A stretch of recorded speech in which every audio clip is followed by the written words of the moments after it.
Hi അസ്സാം വലൈക്കും welcome back. അപ്പോൾ ഞാനിന്ന് ഗ്രീൻ പീസ് കട്ട്ലേറ്റിൻ്റെ റെസിപ്പിയാണ് കേട്ടോ കാണിക്കാൻ പോകുന്നത്. നമ്മൾ സാധാരണ ചിക്കൻ വെച്ചിട്ടും ബീഫ് വെച്ചിട്ടും ഒക്കെ കട്ട്ലേറ്റ് റെഡിയാക്കി എടുക്കാറുണ്ട്. ഞാനിപ്പോൾ ഇതിൽ ഗ്രീൻ പീസ് മാത്രമേ ഇടുന്നുള്ളൂ. അപ്പോൾ നല്ല ഹെൽത്തി ആയിട്ടുള്ള റെസിപ്പി തന്നെയാണെന്ന് പറയാം. കാരണം ഇത് കുറച്ച് ഓയിൽ മാത്രം ഉപയോഗിച്ചിട്ടാണ് ഫ്രൈ ആക്കി എടുക്കുന്നത്. നമുക്ക് ഡീപ് ഫ്രൈ ചെയ്തെടുക്കേണ്ട ആവശ്യമില്ല. ചെറിയൊരു കുറഞ്ഞ ഓയിൽ മാത്രമേ ഈ ഒരു കട്ട്ലേറ്റ് ചെയ്യാനായിട്ട് എടുക്കുന്നുള്ളൂ കേട്ടോ. അപ്പോൾ ഹെൽത്തി ആയിട്ടുള്ള റെസിപ്പിയാണ്. സ്കിപ്പ് ചെയ്യാതെ വീഡിയോ മുഴുവനായിട്ട് തന്നെ കാണാനായിട്ട് ശ്രദ്ധിക്കുക. കണ്ടുകൊണ്ടിരിക്കുന്ന സമയത്ത് ഇഷ്ടപ്പെടാമെന്നുണ്ടെങ്കിൽ ലൈക്ക് ചെയ്യാനും ഷെയർ ചെയ്യാനും കമൻറ്റ് ചെയ്യാനും മറക്കരുത്. അപ്പോൾ ആദ്യം തന്നെ ഒരു പാൻ ചൂടാക്കിയിട്ട് കുറച്ച് വെളിച്ചെണ്ണ ഒഴിച്ച് കൊടുത്തിട്ടുണ്ട്. ഇനിയിപ്പോൾ അതിലേക്ക് ഇഞ്ചി, വെളുത്തുള്ളി, പച്ചമുളക് മൂന്നും കൂടെ പൊടിയാക്കിയിട്ട് അരിഞ്ഞെടുത്തതാണ്. അപ്പോൾ ഇതുപോലെ ചെറിയതാക്കി അരിയുന്നതിന് പകരം പേസ്റ്റ് ആക്കിയിട്ട് എടുത്താലും മതി. എനിക്കിപ്പോൾ ഇടയിലൊന്ന് കടിക്കുന്ന ആ ഒരു പരുവത്തിലാണ് കേട്ടോ ഇഷ്ടം. അതുകൊണ്ടാണ് ഇതുപോലെ കട്ട് ചെയ്ത് എടുത്തിട്ടുള്ളത്. ഇനിയിപ്പോൾ ആ ഒരു രീതിയിൽ ഇഷ്ടമില്ലാത്തവരാണെങ്കിൽ മിക്സിയുടെ ജാറിലിട്ട് മൂന്നും കൂടെ ഒന്ന് ചതച്ചെടുക്കുക. അപ്പോൾ ചെറിയൊരു പീസ് ഇഞ്ചി, 4-5 വെളുത്തുള്ളി, 2 പച്ചമുളക് അത്രയേ ഉള്ളൂ കേട്ടോ. ഇനിയിപ്പോൾ അതൊന്ന് മൂത്ത് വന്നതിൻ്റെ പച്ച സ്മെല്ലൊക്കെ ഒന്ന് മാറി കഴിഞ്ഞാൽ അതിലേക്ക് നമുക്ക് ഉള്ളി ചേർത്ത് കൊടുക്കാം. ഞാനിപ്പോൾ മീഡിയം സൈസിലുള്ള 3 ഉള്ളി എടുത്തിട്ടുണ്ട്. ഇനി നന്നായിട്ട് ഒന്ന് വഴറ്റിയെടുക്കണം. അപ്പോൾ അതിലേക്ക് ആവശ്യത്തിനുള്ള ഉപ്പും കൂടെ ചേർത്ത് കൊടുക്കാം. അപ്പോൾ ഉപ്പ് ചേർത്ത് കൊടുക്കുമ്പോൾ നമുക്ക് പെട്ടെന്ന് നിന്ന് വഴറ്റി കിട്ടിക്കോളും. അപ്പോൾ അതുപോലെ തന്നെ കട്ട്ലേറ്റിന് ഉള്ളി കട്ട് ചെയ്യുമ്പോൾ ചെറിയതാക്കി നേരിയിട്ട് വേണം കേട്ടോ കട്ട് ചെയ്തെടുക്കാൻ. ഇനി നന്നായിട്ട് ഒന്ന് സോഫ്റ്റ് ആയിട്ട് വരണം. അപ്പോൾ നമുക്ക് ജസ്റ്റ് ഒന്ന് അടച്ച് വെച്ച് കൊടുക്കാം.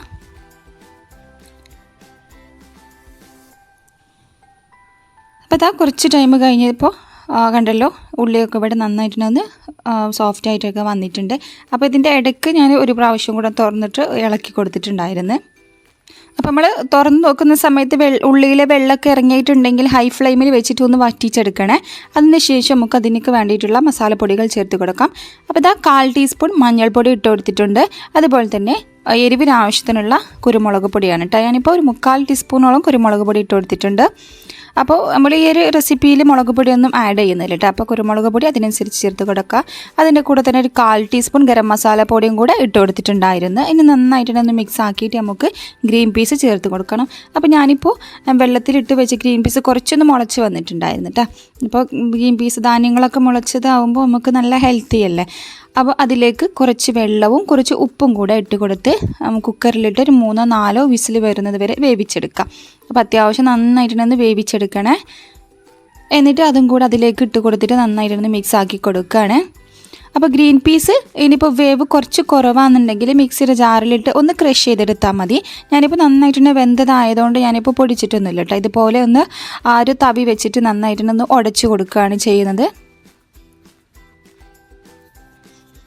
അപ്പോൾ മിക്സിയുടെ ജാറിലിട്ട് ജസ്റ്റ് ഒന്ന് ക്രഷ് ചെയ്തിട്ടെടുക്കുക. എന്നിട്ട് അതിലേക്ക് ചേർത്ത് കൊടുക്കുകയായിരിക്കും നല്ലത്. ഇനിയിപ്പോൾ അതിലേക്ക് ഇതാ മെയിനായിട്ട് കട്ട്ലേറ്റിലേക്ക് വേണ്ടിയിട്ട് ഉരുളക്കിഴങ്ങാണ്. ഞാനിപ്പോൾ വലിയ സൈസിലുള്ള ഒരു ഉരുളക്കിഴങ്ങ് എടുത്തിട്ടുള്ളൂ കേട്ടോ. അപ്പോൾ ഞാനിപ്പോൾ ഈ ഒരു ഗ്രീൻ പീസും ഉരുളക്കിഴങ്ങും കൂടെ രണ്ടും കൂടെ ഇട്ടിട്ടായിരുന്നു കുക്കറിൽ വേവിച്ചെടുത്തത്. കുറച്ച് ഉപ്പും വെള്ളം കൂടെ ഒഴിച്ച് കൊടുത്തിട്ട് രണ്ടും കൂടെ വേവിച്ചെടുത്തതാണ്. അതിന് ശേഷം വെള്ളമൊക്കെ മാറ്റിയിട്ട് സെപ്പറേറ്റ് ചെയ്തെടുത്തതാണ്. ഇനി ഉരുളക്കിഴങ്ങും കൂടെ ചേർത്ത് കൊടുത്തിട്ട് ഇതുപോലെ നന്നായിട്ടൊന്ന് ഉടച്ച് കൊടുക്കുക.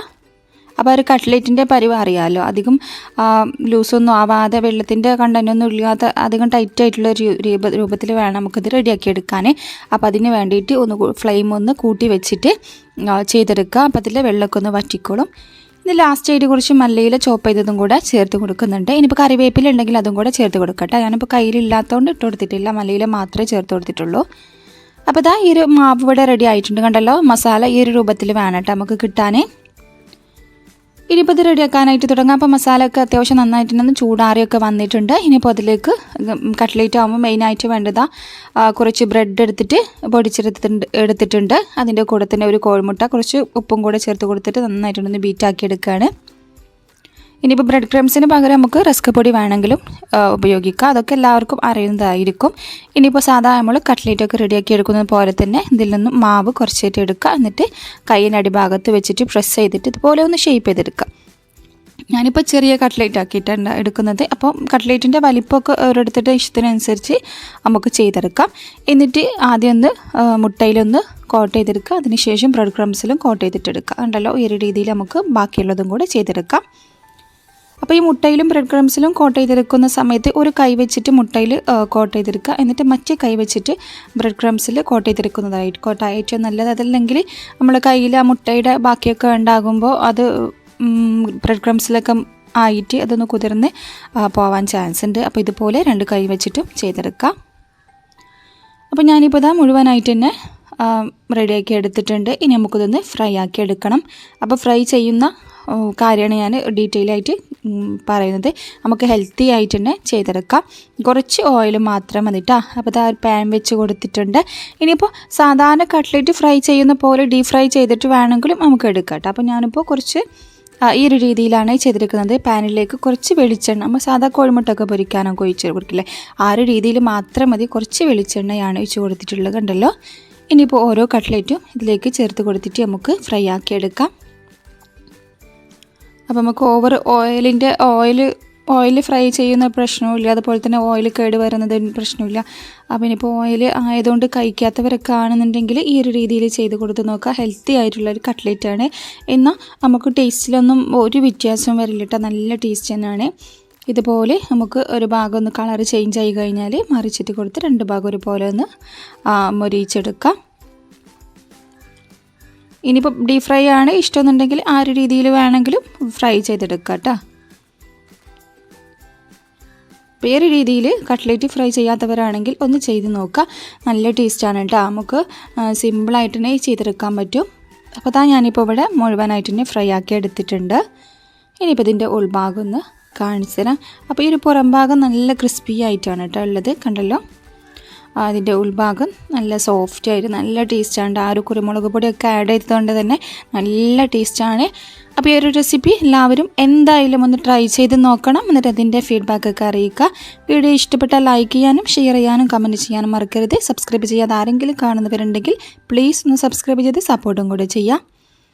അപ്പോൾ ടൊമാറ്റോ സോസൊക്കെ ഉണ്ടെങ്കിൽ അടിപൊളിയാണ് കേട്ടോ, ചൂടോട് കൂടെ തന്നെ കഴിക്കാം. Thank you.